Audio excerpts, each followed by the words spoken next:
రెడ్డి శేఖర్ ఇంటికాడికి షాప్ కాడికి వెళ్ళాను. వాళ్ళ భార్య బొట్టికి పెట్టుకొని ఉంది. వాళ్ళ భార్య బొట్టికి పెట్టుకొని ఉంది. ఈ బొట్టికి పెట్టుకొని ఉండే ఆమె ఏమంటది, నువ్వు షాప్ కాడికి వచ్చినావంటే బాగుండదు, మాకు విలువ పోతాది, నువ్వు పో, బయట ముందు పో, లేదా పోలీసులకు ఫోన్ చేస్తామని. ఒకరోజు వద్దమ్మా, నువ్వు చెప్పిన టైం అన్ని అయిపోయిందమ్మా, 2 సంవత్సరాల నుంచి తిరిగాను, నువ్వు ఇచ్చేనేసి అక్కడ కూర్చున్నా.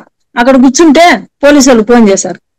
పోలీసు వాళ్ళకి ఫోన్ చేసి పోలీసు వాళ్ళు వచ్చి మీరు వెంటనే వీళ్ళని తీసుకోండి, న్యూసింగ్ చేస్తా ఉంటారు అన్నారు. నేనైతే ఎక్కడ కానీ నోరే తెరవలేదు, బొమ్మను కూర్చుండేసిన. కావాలంటే అక్కడ సీసీ ఫుటేజ్ ఉండాలి, ఎవరైనా చూడొచ్చు. స్టేషన్ కాడికి వెళ్తే వాళ్ళు ఏమంటారు, స్టేషన్ యూనివర్సిటీ ఆ స్టేషన్ లో ఏం చెప్తున్నారు, నీకు ఇచ్చినట్టు చెక్కు బాండు లేదు కదా,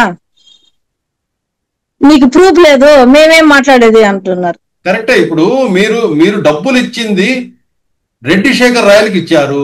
రెడ్డి శేఖర్ రాయల్ ఇచ్చింది ఎవరో మౌనిక అనే అమ్మాయికి సంబంధించిన చెక్కు బాండ్ ఇచ్చాడు.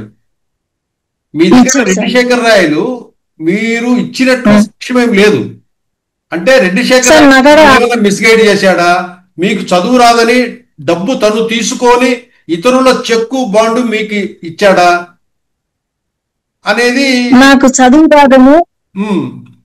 రాదని నాకు తెలియదని ఈ చెక్కు బాండు ఇచ్చారు సార్.